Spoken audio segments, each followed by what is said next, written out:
திண்டுக்கல் மாவட்டத்தில் உண்ணி காய்ச்சலால் 8 பேர் அரசு மருத்துவக் கல்லூரி மருத்துவமனையில் அனுமதிக்கப்பட்டுள்ள சம்பவம் அதிர்ச்சியை ஏற்படுத்தியுள்ளது. இதுகுறித்த கூடுதல் விவரங்களோடு இணைகிறார் செய்தியாளர் பிரேம்குமார். வணக்கம், விவரங்களை வழங்கலாம்.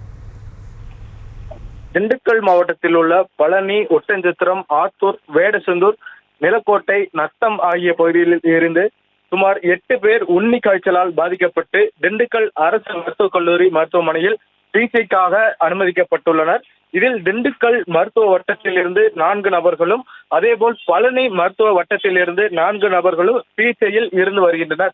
திண்டுக்கல்லில் ஸ்கிரப் டைபஸ் எனும் வகையிலான பூச்சி கடிப்பதால் ஏற்படும் உண்ணி காய்ச்சலால் பாதிக்கப்படுவோரின் எண்ணிக்கை கடந்த மாதத்தில் நாளுக்கு நாள் அதிகரித்து வந்தது. இதில் டிசம்பரில் குஜிலியம்பாறை, ஒட்டஞ்சத்திரம் பகுதிகளைச் சேர்ந்த 2 உண்ணி காய்ச்சலால் பாதிக்கப்பட்டு உயிரிழந்தனர். மேலும் சுகாதாரத்துறை அதிகாரிகள் இதனை அடுத்து தொடர்ந்து தீவிர தடுப்பு நடவடிக்கையில் ஈடுபட்டனர்.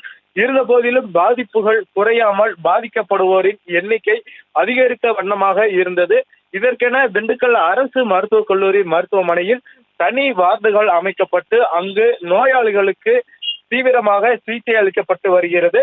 மேலும் பொதுமக்களுக்கு ஆங்காங்கே கிராம பகுதிகள் மற்றும் நகர் பகுதிகளில் தனியாக இதற்கென சிறப்பு மருத்துவ முகாம்களும் சுகாதாரத்துறை மூலம் நடத்தப்பட்டு வருகிறது. விவரங்களுக்கு நன்றி பிரேம்குமார்.